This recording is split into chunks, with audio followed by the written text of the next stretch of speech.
नमस्कार दोस्तों, स्वागत है आपका इस अपने YouTube चैनल दीपक हिस्ट्री हब पर। दोस्तों, मैं आपका दोस्त, आपका ट्यूटर दीपक, आपका इस प्लेटफॉर्म पर हार्दिक स्वागत करता हूं।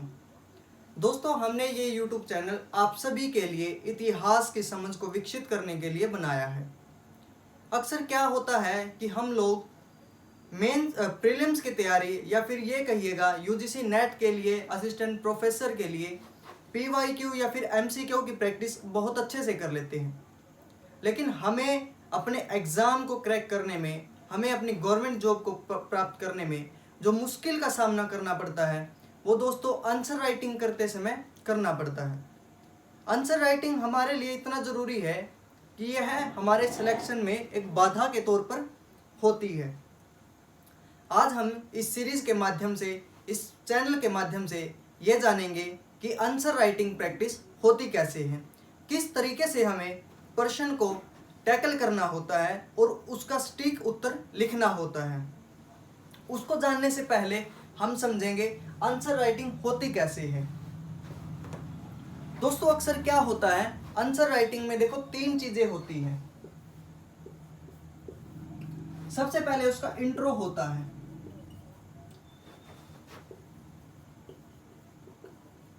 फिर उसका मेन बॉडी पार्ट होता है या फिर मेन बॉडी कह लेते हैं उसको, और फिर कंक्लूजन।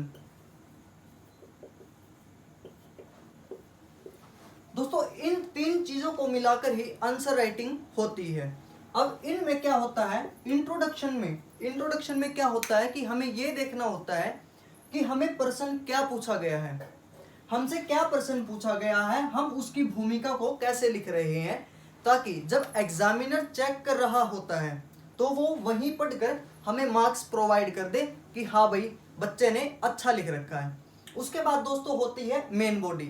अब मेन बॉडी में क्या होता है, जैसे कोई क्वेश्चन है, अभी हम क्वेश्चन की प्रैक्टिस करेंगे तो उस क्वेश्चन का क्या पूछ रखा है, भाई ठीक है, हमने उसकी भूमिका बना दी कि इस क्वेश्चन की शुरुआत हमने यहाँ से कर दी। उसके बाद क्या होता है कि जो क्वेश्चन में पूछ रखा है हमें उसके बारे में मेन बॉडी में लिखना होता है, और फिर अंत में आता है कंक्लूजन, अर्थात कि भाई इस पूरे पर्सन का, इंट्रोडक्शन का और मेन बॉडी का कंक्लूजन हमने क्या निकाला है। देखो, इंट्रोडक्शन और कंक्लूजन ये 2 चीजें ऐसी हैं जिनके बेस पर आपके मार्क्स मिलते हैं। हालांकि मिलते मेन बॉडी के ऊपर भी है, लेकिन जब तक आप इंट्रोडक्शन और कंक्लूजन नहीं लिखोगे आपका जो क्वेश्चन रहेगा वो इनकम्प्लीट रहेगा। ठीक है, तो चलिए एक अच्छी शुरुआत करते हैं आप सभी के साथ और इस YouTube चैनल के साथ।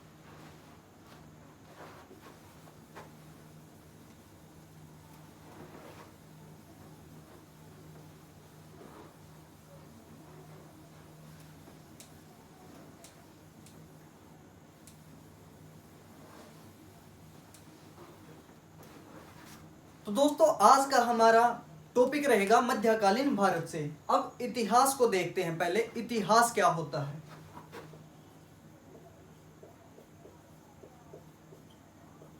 देखो, आज इंट्रो क्लास है तो इसमें हम पहले कुछ मोटी मोटी बातों को समझते हैं। सभी को पता है कि इतिहास 2 शब्दों से मिलकर बना है।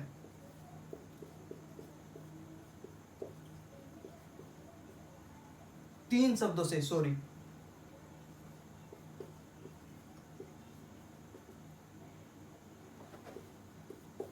इसमें क्या होता है, इति का मतलब पहले, मतलब इसका अर्थ क्या होता है, जो हो चुका हो। हालांकि बहुत सारे इतिहासकारों ने इसकी विभिन्न विभिन्न परिभाषाएं दी हैं। बेसिकली हम क्या देखते हैं, इतिहास को अतीत के तौर पर देखते हैं।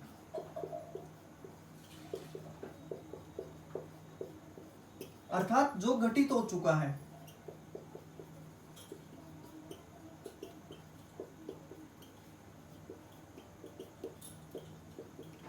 ठीक है, लेकिन हमारा देखो, हमने ये देख लिया कि भाई इतिहास क्या है। अब भारतीय इतिहास की अगर बात की जाए तो भारतीय इतिहास को विद्वानों ने या फिर इतिहासकारों ने 3 भागों में बांटा है। हालांकि इसकी कोई निश्चित टाइमलाइन नहीं होती, कि भाई 1707 में औरंगजेब की मृत्यु होती है तो आधुनिक काल शुरू हो जाता है, ठीक है। उसकी कोई एक टाइम लिमिट नहीं है। ये सिर्फ हमारे जो इतिहासकार थे उन्होंने इसका विभाजन किस लिए किया है, ताकि इसको समझने में हमें आसानी हो। अब इसके 3 पार्ट भाग कौन कौन से हैं? प्राचीन भारतीय इतिहास,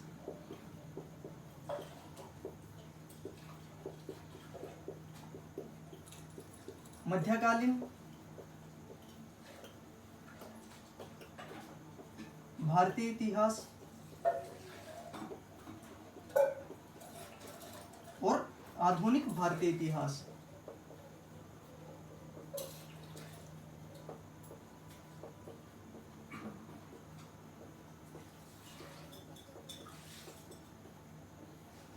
ठीक है, प्राचीन भारतीय इतिहास, मध्यकालीन भारतीय इतिहास और आधुनिक भारतीय इतिहास। अगर इसकी समय सीमा की बात करें तो इसका समय सीमा माना जाता है 712 तक। 712 क्यों? हालांकि इसको हम 1206 भी लिख सकते हैं, लेकिन इतिहासकारों ने इसको इसीलिए बनाया है क्योंकि जो भारतीय मध्यकालीन इतिहास है इसको हम मुस्लिम इतिहास भी बोल सकते हैं, मुस्लिम कालीन इतिहास।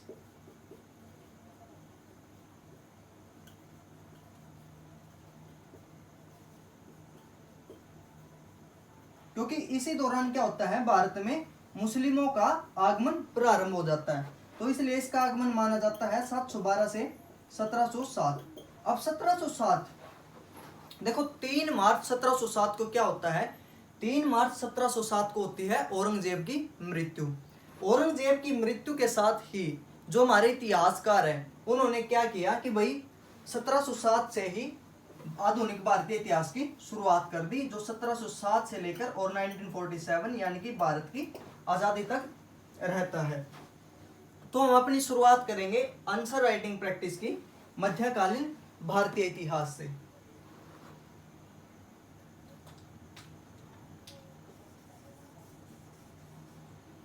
आज हम इसी से शुरू करेंगे। इसके प्रश्न देखेंगे जो पीछे पूछे गए हैं या फिर कौन से एक्सपेक्टेड क्वेश्चंस बन सकते हैं। आइए शुरुआत करते हैं।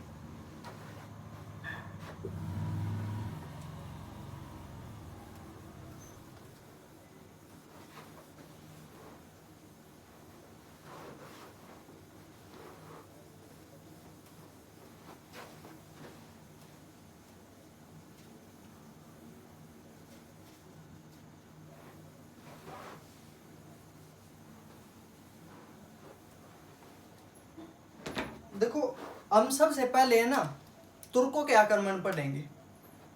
जो 712 वाला जो कासिम वाला है, ठीक है, उसको हम जब एंशिएंट इंडिया यानी कि प्राचीन भारत करेंगे उसी समय पढ़ेंगे। तो आज से हम शुरुआत करेंगे तुर्की आक्रमण से, ठीक है। तो आप सब लोग साथ के साथ अब इसको नोट करते रहना। हमारा प्रश्न रहेगा तुर्की आक्रमण के समय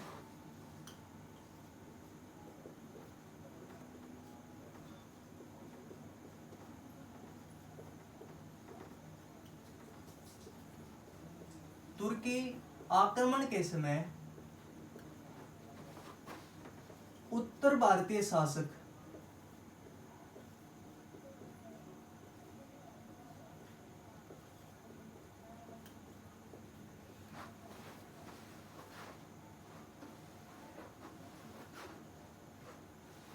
उत्तर भारतीय शासकों या राज्यों के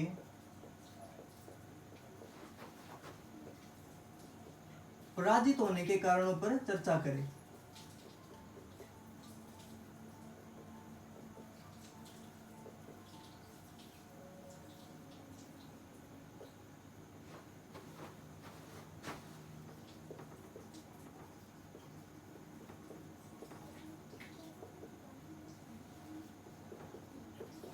देखो, तुर्की आक्रमण किस समय होते हैं? महमूद गजनवी के समय। सबसे पहले अगर तुर्की आक्रमण की बात की जाए तो वो किसका होता है? महमूद गजनवी का। किस समय होता है? 11वीं सदी के शुरुआत में। अब 11वीं सदी कौन सी है? अगर हम देखें कि भाई 11वीं सदी कौन सी है, 11वीं सदी है 1000 से शुरू होती है, ठीक है। तो इस फिर क्या होता है जैसे मोहम्मद गजनवी के आक्रमण होते हैं, ठीक है, 17 बार आक्रमण करता है, बहुत से मंदिरों को लूटता है, धन दौलत लेके जाता है। उसके बाद फिर मोहम्मद गोरी आता है, गौर प्रदेश अफगानिस्तान से, उसका भी यही रहता है, वो भी लूटता है। लेकिन तुर्की आक्रमणों में सबसे पहले जो गोरी होता है वो क्या करता है, अपना साम्राज्य स्थापित करता है। यहाँ पे ये बात नोट करने के लिए है, क्योंकि अक्सर हमें कई बार क्या होता है, कोई एक लाइन ऐसी होती है जिसके लाइन पर एग्जामिनर हमें मार्क्स अच्छे दे देता है, ठीक है। गोरी क्या करता है, अपना साम्राज्य स्थापित करता है। अब जब तुर्की आक्रमण होता है, अगर हर्षवर्धन के काल की बात की जाए, हर्षवर्धन की मृत्यु के बाद जो उत्तर भारतीय राज्य था, अब देखो ये वाला एरिया,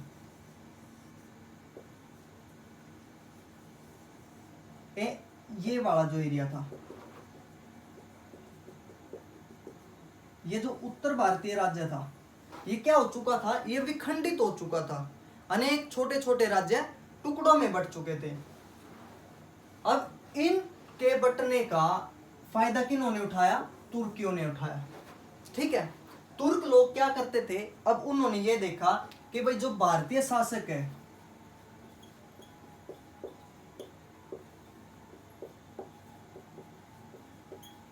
उनमें क्या है, उनमें एकता की कमी होती थी।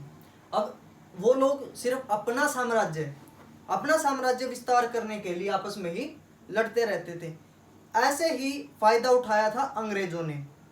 अब जब हम आधुनिक भारतीय इतिहास के प्रश्न करेंगे, उसमें हम देखेंगे कि भाई ईस्ट इंडिया कंपनी के हमारे ऊपर विजय होने के क्या कारण थे। उसमें यही मेन पॉइंट आता है कि भाई जो भारतीय शासक थे ना, वो क्या थे, वो आपसी स्पर्धा करते थे। अर्थात वो लोग ये नहीं देखते थे कि भाई ये व्यक्ति या फिर ये साम्राज्य या फिर ये जो वंश है, ये व्यक्ति है, ये हमारे ऊपर अपना अधिकार स्थापित कर रहा है। वो लोग सिर्फ एक चीज देखते थे कि भाई हमें इस शासक का राज्य हड़पना है और अपनी सीमा का विस्तार करना है, ठीक है। उसी तरीके से क्या होता है, जब तुर्क आक्रमणकारी आते हैं, इनका मेन मोटो रहता है लूटना। लेकिन जो भारतीय शासक थे, उनका मेन मोटो क्या रहता था, आपसी स्पर्धा करना, आपस में ही लड़ते रहना, ठीक है। आइए अब इसकी ये देखते हैं कि इस प्रश्न का आंसर लिखना कैसे है।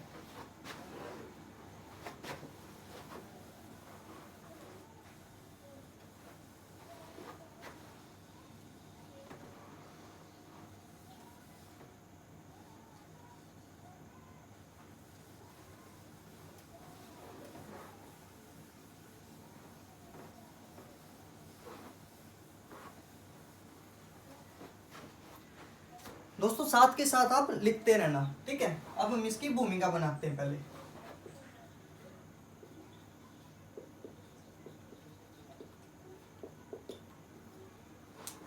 लिखिएगा, 11वीं-12वीं शताब्दी के दौरान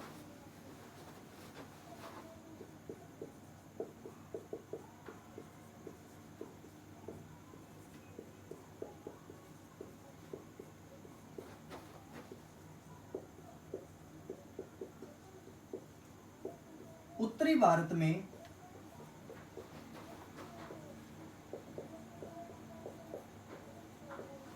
तुर्की आक्रमण प्रारंभ हो जाते हैं।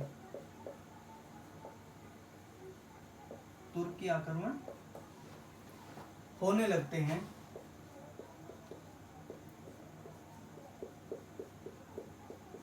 जो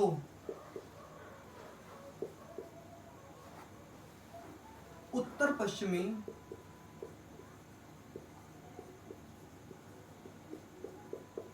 सीमा से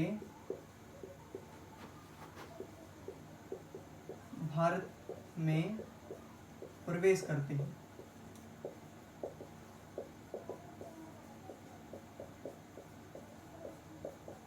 अब देखो, अगर बात की जाए उत्तर पश्चिमी सीमा, एक छोटा सा अगर मैप देखा जाए, ये लगा लो मैप ये, ठीक है, नॉर्थ साउथ ईस्ट वेस्ट। अब इस साइड और इस साइड, ये तीनों कहां से घिरा हुआ है? पानी से। इस साइड हमारी रक्षा कौन कर रहा है? हिमालय पर्वत। तो बचेगी ये वाला क्षेत्र, ये वाला। इसी के दौरान हिंदू कुश पर्वत, अफगानिस्तान, ठीक है, या फिर ये लगा लो भाई गोलन दर्रा, ये कुछ दर्रे थे, कुछ पासेस थे, जिनके थ्रू क्या होता है, तुर्की आक्रमणकारी भारत में एंट्री करते हैं, ठीक है। तो हमने लिखा है कि इन्होंने उत्तरी भारत में प्रवेश किया और आगे लिखा और भारतीय शासकों को पराजित किया। इन आक्रमणकारियों ने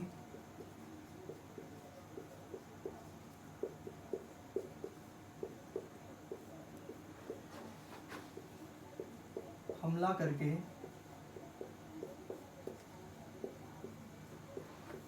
भारतीय शासकों को पराजित किया।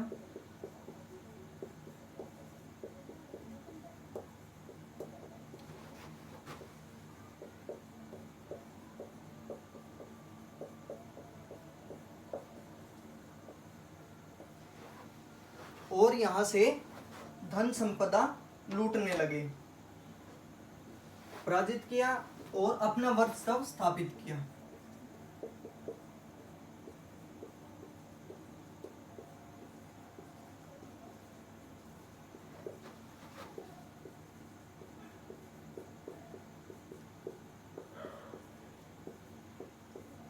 इन आक्रमणकारियों में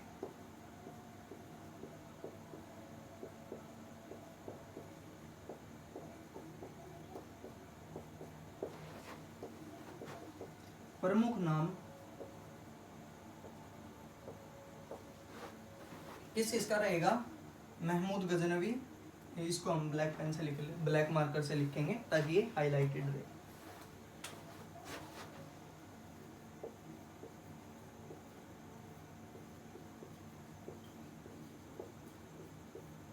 ठीक है, और मोहम्मद शिहाबुद्दीन गोरी।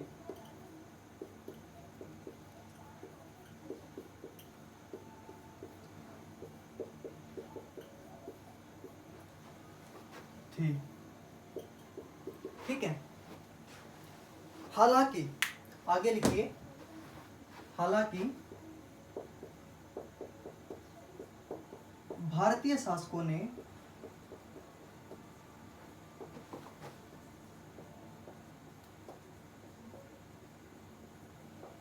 इन्हें रोकने का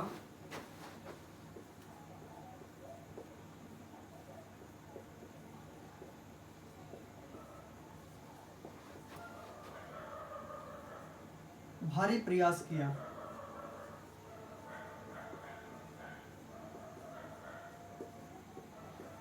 लेकिन भारतीय शासक इसमें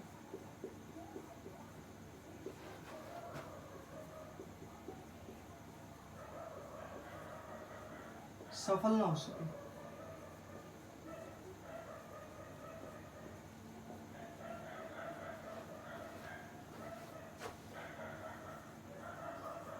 अतः भारत पर तुर्की वर्चस्व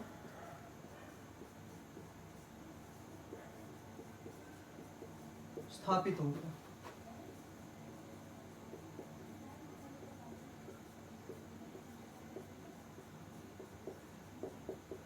देखो, हालांकि ये थोड़ा सा बड़ा है, लेकिन जब इसको आप पेज पर लिखोगे तो ये छोटा हो जाएगा। अब क्या है, ये इसकी एक भूमिका बन गई। भाई हमने ये देख लिया कि क्वेश्चन देखो, तुर्की आक्रमण के समय उत्तर भारतीय शासकों या राज्यों के पराजित होने के कारण क्या थे। अब सबसे पहले तो हमें ये देखना होगा भाई तुर्की आक्रमण कब हुए? 11वीं-12वीं शताब्दी के दौरान। ठीक है, कहां पर है? उत्तर भारत। अब प्रश्न में देखो उत्तर भारत की बात की है, और हमने एक छोटा सा मैप, अगर ये वाला मैप बना के देखा था तो इस एरिया में होते हैं आक्रमण। ठीक है, तो ये कौन सा था? उत्तरी एरिया, भारत का उत्तरी क्षेत्र। ठीक है, तो तुर्की आक्रमण होने लगते हैं। जो उत्तर पश्चिमी सीमा, देखो ये चीजें जो होती हैं ये मार्क्स लेने वाली होती है, ठीक है, से भारत में प्रवेश करते हैं। इन आक्रमणकारियों ने हमला करके भारतीय शासकों को पराजित किया और अपना वर्चस्व स्थापित किया, ठीक है। इन आक्रमणकारियों में प्रमुख नाम मोहम्मद गजनवी और मोहम्मद शिहाबुद्दीन गोरी थे। हालांकि जो भारतीय शासक है वो इनको रोकने का भारी भरकम प्रयास करते हैं। कैसे, देखो जब गजनवी आक्रमण करता है तो क्या होता है, इसको जो भीमदेव द्वितीय है वो रोकने का प्रयास करते हैं, भीमदेव प्रथम, ठीक है, लेकिन ये फिर भी भारत को लूटता हुआ चला जाता है। हालांकि इसका उद्देश्य यहाँ पर वर्चस्व स्थापित करना नहीं था।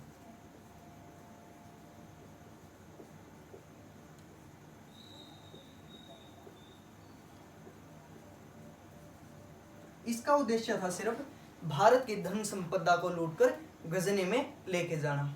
लेकिन शिहाबुद्दीन गोरी, हालांकि ये अफगानिस्तान में गोर प्रदेश में अपना साम्राज्य स्थापित कर चुका था, लेकिन उसमें बहुत सारी दिक्कतें आने लगी थी। इसको अब चाहिए थे नए प्रांत, तो इस वजह से इसने क्या किया, इसने लूटा जरूर, लेकिन इसने क्या किया, अपना वर्चस्व स्थापित कर लिया, ठीक है। वर्चस्व स्थापित करने के बाद इसने क्या किया, जो हमारे कुतुबुद्दीन ऐबक है उसको जाते जाते दिल्ली की गद्दी सौंप कर गए थे, जहाँ से दिल्ली सल्तनत यानी कि गुलाम वंश और दिल्ली सल्तनत का प्रारंभ हो जाता है। उम्मीद करता हूँ कि आप लोग साथ के साथ लिख रहे होंगे या इसे, या फिर अब लिख लीजिएगा।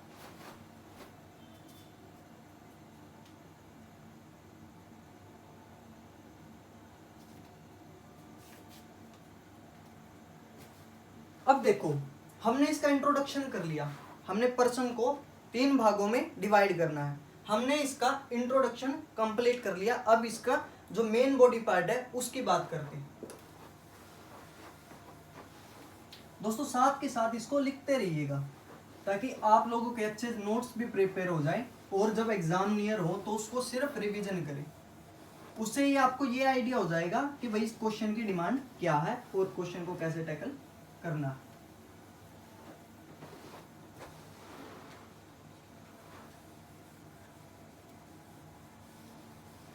देखो अगर बात की जाए मोहम्मद बिन गोरी की, हम इस पर्सन पर मोहम्मद गोरी पर ज्यादा फोकस करेंगे।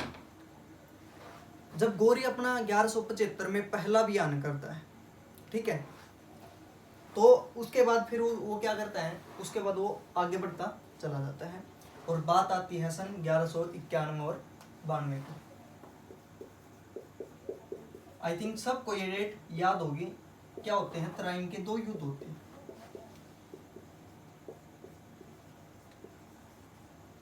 ठीक है, प्रथम युद्ध और द्वितीय, जिसमें पहले में क्या होता है, गोरी हार जाता है और दूसरे में गोरी जीत जाता है पृथ्वीराज चौहान से, ठीक है। अब हमें ये देखना है कि भाई भारत में इनके तुर्की आक्रमणकारियों के विजित होने के क्या कारण है, ठीक है, या फिर हाँ देखो इस क्वेश्चन को है ना हम 2 तरीके से टैकल करेंगे। एक तो उत्तर भारतीय शासकों के पराजित होने के कारण, और तुर्की आक्रमणकारियों के सफलता के कारण, ये दोनों इसी में है। तुर्कों की सफलता, इस क्वेश्चन को अब कैसे भी पूछ ले, ठीक है, हम दोनों तरीके से इसको टैकल कर सकते हैं। अगर इसके कारणों पर बात की जाए तो सबसे पहले रहेगा भारतीय शासकों में क्या किस चीज की कमी,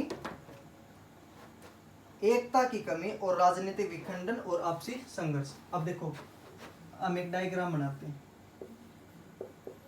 कारणों पर बात की जाए तो सबसे पहला राजनीतिक विखंडन,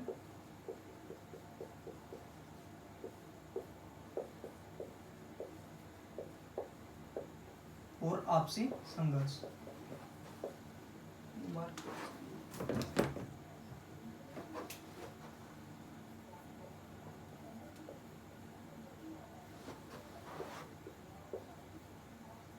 ठीक है, अभी हम इसके कारण लिख लेते हैं, फिर आगे चलकर इसका विस्तार से चर्चा करेंगे। ठीक है, दूसरा क्या है, सामंती व्यवस्था की कमजोरी।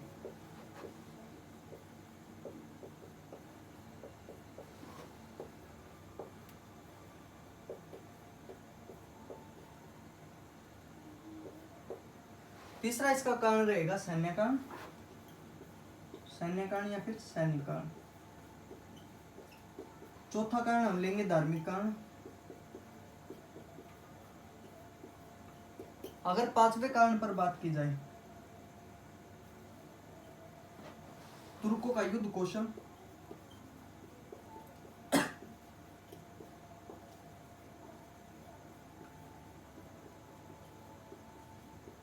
भाई तुर्की ऐसे ही नहीं पराजित हुए, विजित हुए। इनके पास भारतीय सैनिकों से ज्यादा कुशल योद्धा थे और उनके पास एक युद्ध कौशल था। भाई युद्ध को जीतना कैसे है, अगर आप लोगों को ध्यान हो तो मोहम्मद गोरी तराइन के प्रथम युद्ध में हार जाता है। उसको हारने के बाद वो अपनी सेना को दोबारा से गठित करता है, लेकिन भारतीय शासक क्या करते हैं, भारतीय शासक सेना में आए, उस दौरान की अगर बात की जाए तो ना तो उनके ऊपर जो उनकी ट्रेनिंग थी उसके ऊपर, प्रशिक्षण के ऊपर इतना ध्यान दिया गया, न उनके लिए युद्धों के लिए जो लड़ने के लिए हथियार थे वो ज्यादा विकसित नहीं थे, लेकिन इनके पास विकसित हथियार थे। इसीलिए तुर्कों का युद्ध कौशल और सैन्य कारण दोनों इंपॉर्टेंट रहते हैं। अगला देखते हैं कूटनीति का सफलता।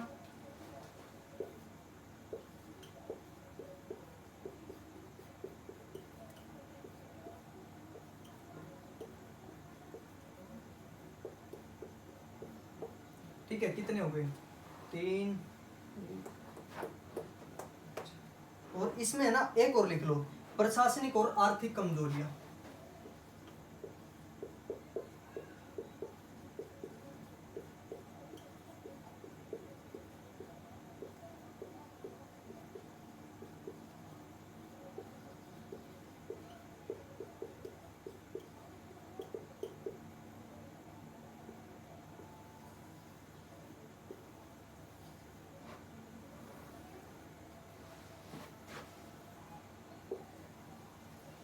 आप लोग जल्दी से अपनी कॉपी में ये डायग्राम छाप लो।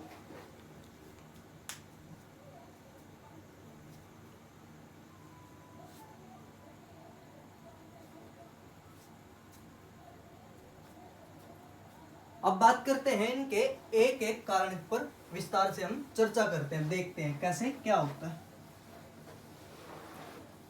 क्लास थोड़ी ही लंबी रहेगी और क्योंकि विस्तार से चर्चा करनी है, सिर्फ पर्सन को टैकल नहीं करना, भाई लिख के छोड़ दिया, उसका बैकग्राउंड भी समझना साथ के साथ। ठीक है, अब सबसे पहले हम बात करेंगे राजनीतिक विखंडन और आपसी संघर्ष की। पहला पॉइंट हम डालेंगे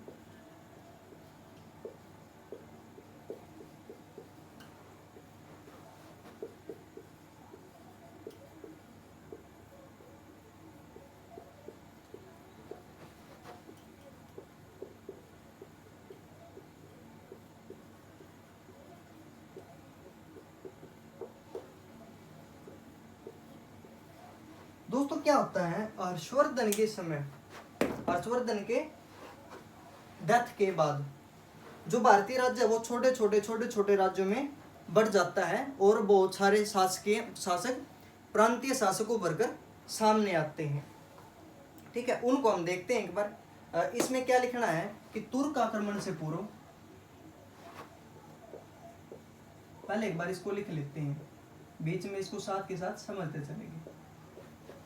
तुर्क आक्रमण से पूर्व भारत अनेक छोटे छोटे राज्यों में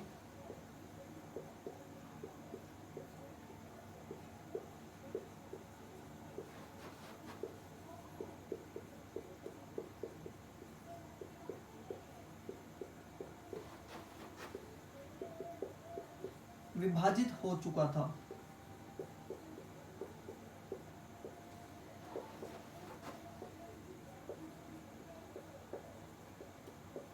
जैसे पाल प्रतिहार और राष्ट्रकूट शासक थे, नहीं पाल प्रतिहार नहीं आएगा, जैसे चौहान वंश था। ठीक है, गहडवाल वंश, कन्नौज, उसमें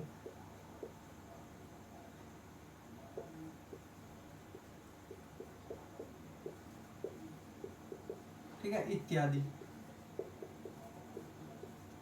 ठीक है, हालांकि और भी राज्य थे, जैसे राजस्थान साइड भी थे, गुजरात साइड भी थे। ठीक है, और इसके बाद क्या होता है, तुर्क आक्रमण से पूर्व भारत अनेक छोटे छोटे राज्यों में विभाजित हो चुका था, जैसे चौहान वंश और गहडवाल वंश। अब लिखिए 11वीं-12वीं शताब्दी।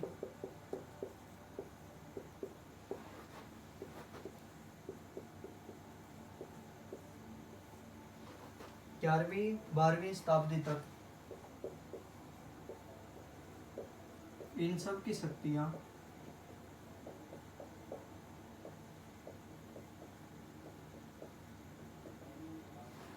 कैसी हो चुकी थी, कमजोर हो चुकी थी।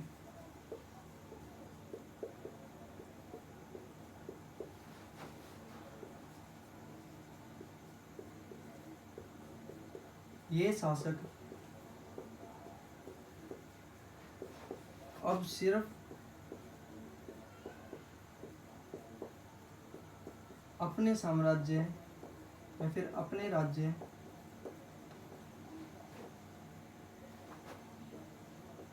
की सीमा को विस्तार करने हेतु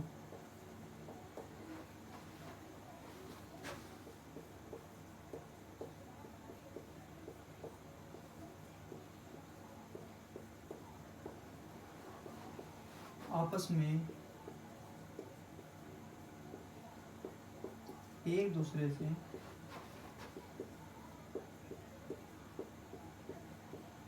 संघर्ष करते थे,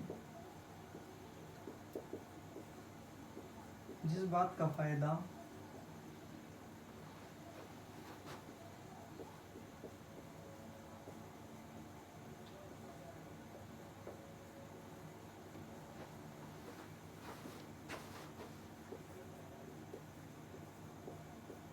तुर्की आक्रमणकारियों ने उठाया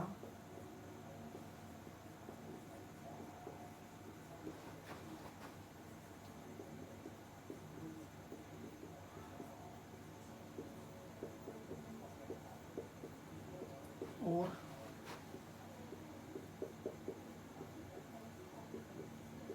भारतीय राजपूत शासकों को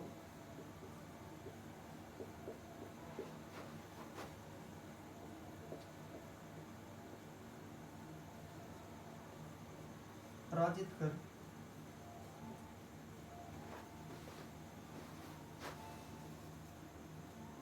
अपना वर्चस्व स्थापित किया।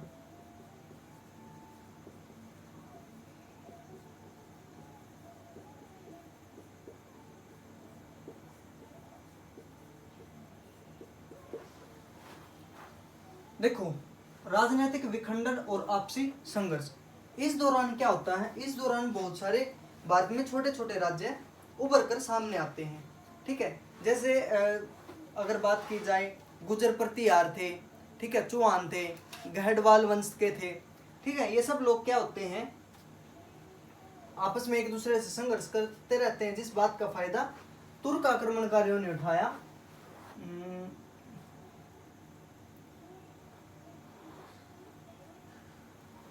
यहां पर एक लाइन है ना, ऐड कर लो,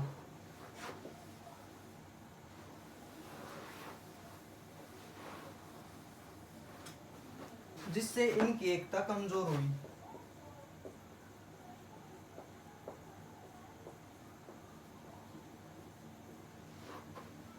नहीं, एकता नहीं, एकता तो पहले भी नहीं थी,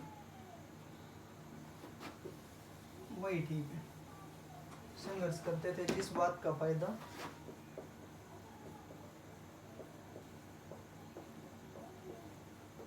तुर्क आक्रमणकारियों ने उठाया और अपना वर्चस्व स्थापित किया।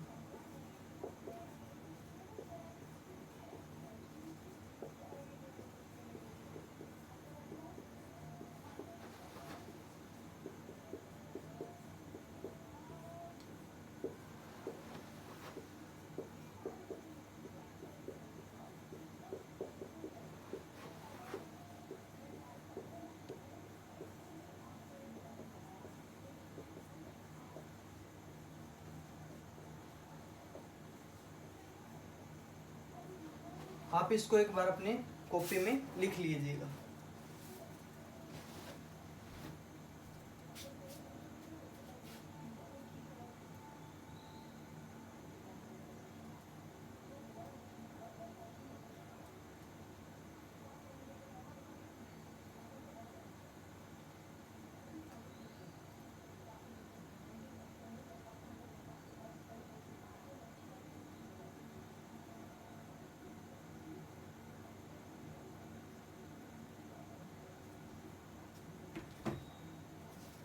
चलिए बढ़ते हैं आगे अगले पॉइंट पर। हमारा जो द्वितीय पॉइंट था, दूसरा जो बिंदु था, वो था सामंती व्यवस्था की कमजोरी।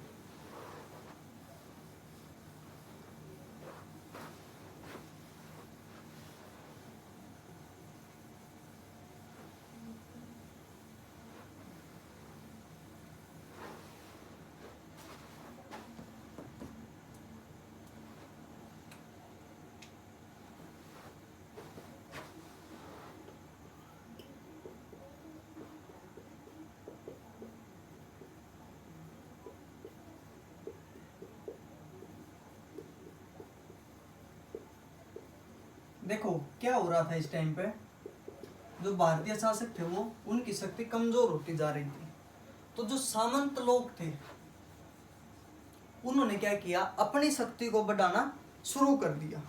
अब सपोज करो कि आपके घर में अगर कोई दूसरा व्यक्ति हस्तक्षेप करता है, ठीक है, तो वो क्या करता है भाई, अगर दो भाइयों में लड़ाई हो जाती है तो कोई तीसरा बंदा आकर उनको ये बोलता है कि भाई लड़ना नहीं है, पहले समझा देता है, अगर नहीं मानते तो फिर वो क्या करता है, उनको उनमें आपस में फूट भी डालने वाले हो जाते हैं। अब वो फूट डालता क्या करता है, फूट डालते सॉरी अपना ही राज स्थापित करने लगता है। ऐसे ही क्या था सामंतों ने, ठीक है, सामंतों ने क्या किया, अपना राज स्थापित कर लिया, सॉरी अपना राज स्थापित नहीं किया, इनके पतन में सहायक बने थे। इसका लिखिए, इस दौरान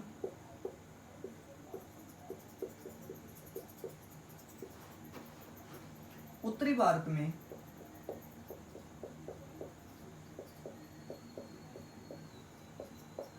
राजनीतिक एकता के अभाव में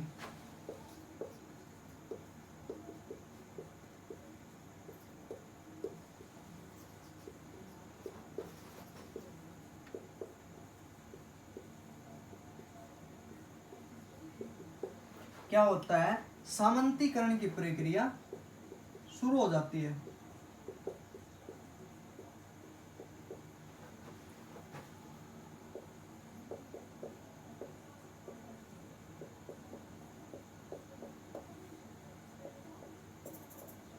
शुरू हो चुकी थी, जिसने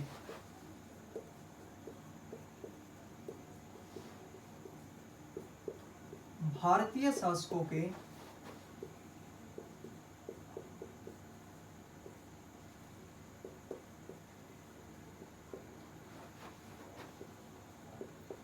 पराजित होने में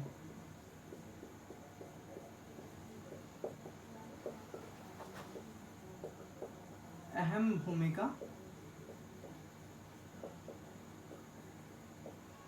निभाई। ठीक है, इस दौरान क्या होता है, छोटे छोटे लोग, छोटे छोटे जो सामंत है, ठीक है, वो उभर कर सामने आने लगते हैं, वो प्रशासन में हस्तक्षेप करने लगते हैं। ठीक है, सामंत लोग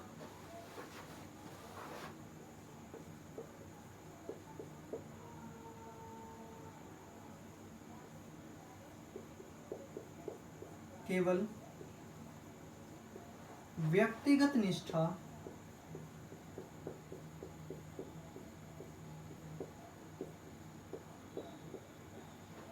एवं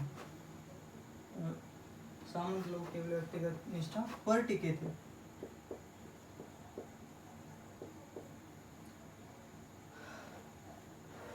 और संकट के समय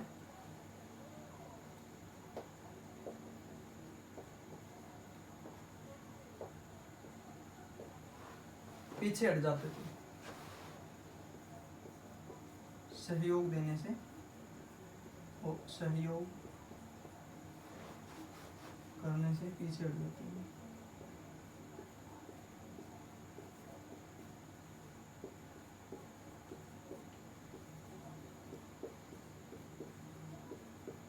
देखो क्या होता है, अब हमने बात की सामंती व्यवस्था की, राजनीतिक एकता के अभाव में सामंतीकरण की प्रक्रिया क्या हो जाती है, शुरू हो जाती है, यानी कि सामंत बन रहे छोटे छोटे सामंतों बढ़कर सामने आने लगते हैं। ठीक है, इन्हीं सामंतों की वजह से क्या होता है कि भारतीय शासकों के पराजित होने में इन्होंने अहम भूमिका निभाते हैं। ये लोग केवल अपना भरने पर ही, सिर्फ अपना पेट भरने पर राजा का सहयोग करते थे। लेकिन जब राजा को संकट आता था, राजा के ऊपर संकट आने के पश्चात ये क्या करते थे, सहयोग करने से पीछे हट जाते थे। जिस वजह से जो इनकी सेना होती थी वो राजकीय सेना से मिलने से चूक जाती थी, या फिर ये बोल दो कि भाई उनके साथ नहीं मिलती थी, जिस वजह से जो शासक है उनको युद्ध करने में सैन्य कमी हो जाती थी और वो लोग आसानी से हार जाते थे। इसी में हम अगला पॉइंट लिखेंगे, सैन्य कारण। आई होप आप लोग साथ के साथ नोट कर रहे होंगे, नहीं तो आप स्क्रीनशॉट लेके इसको लिख सकते हैं। मैं थोड़ा सा और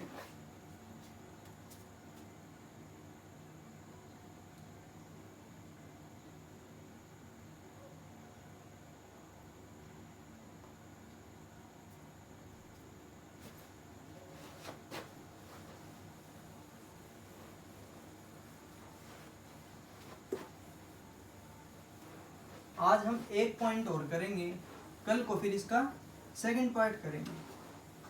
ठीक है, क्वेश्चन थोड़ा बड़ा रहेगा और वैसे भी ये हमारी पहली क्लास है, तो आज सिर्फ हम एक पॉइंट और कर लेते हैं इसका, सैन्य का।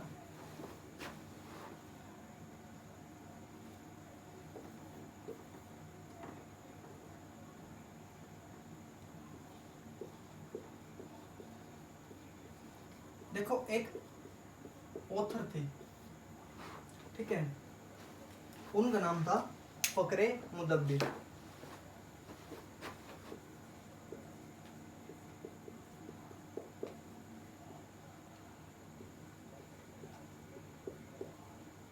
फकरे मुदब्बिर ने अदब उल हर्ब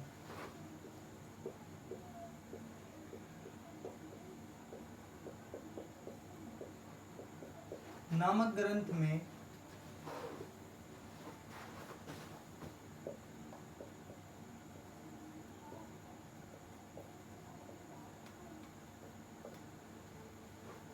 सैनिक कारणों पर प्रकाश डालते हुए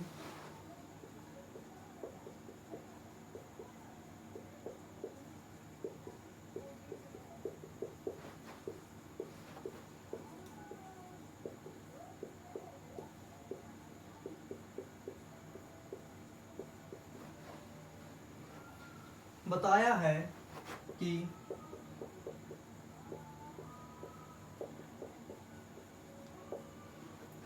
तुर्की विजय,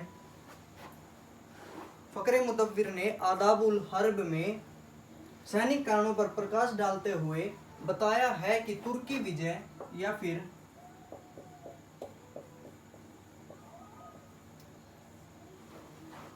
तुर्की विजय, तुर्की रण प्रणाली,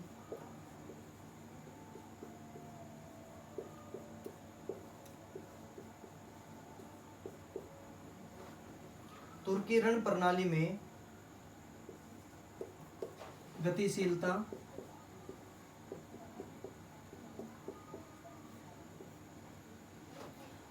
फकरे मुदव्विर ने आदाबुल हर्ब नामक ग्रंथ में सैनिक कारणों पर प्रकाश डालते हुए बताया है कि तुर्की विजय, तुर्की रण प्रणाली में गतिशीलता और युद्ध तंत्र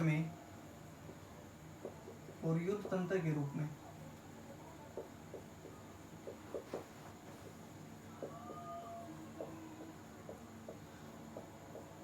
अश्वारोही सेना की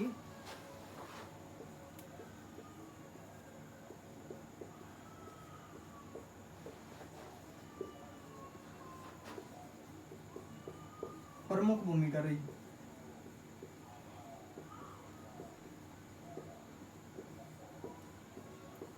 इसका अर्थ है कि कहीं ना कहीं जो तुर्कों की जो सेना थी उसमें जो अश्वारोही सैनिक थे, ठीक है, या फिर घोड़े थे, जो उनके अश्व थे वो उच्च क्वालिटी के थे।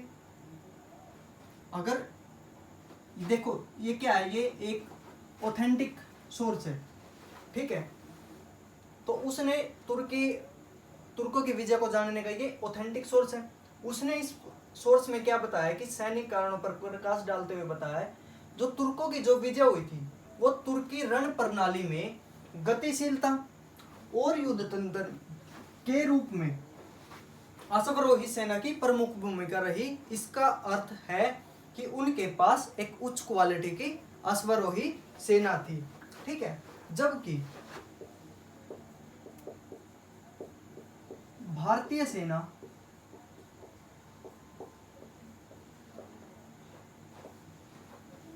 प्राचीन युद्ध पद्धति जिसमें हाथी, तलवार, ब्रैकेट में लिख सकते हैं हाथी सेना, तलवार, भाले,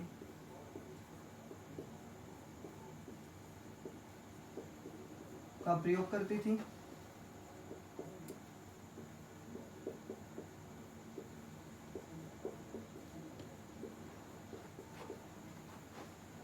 और इनके पास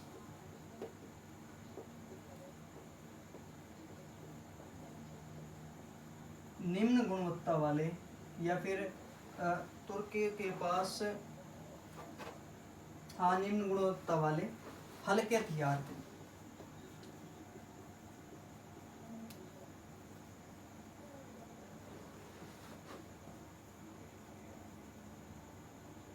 हल्के नहीं, भारी हथियार थे।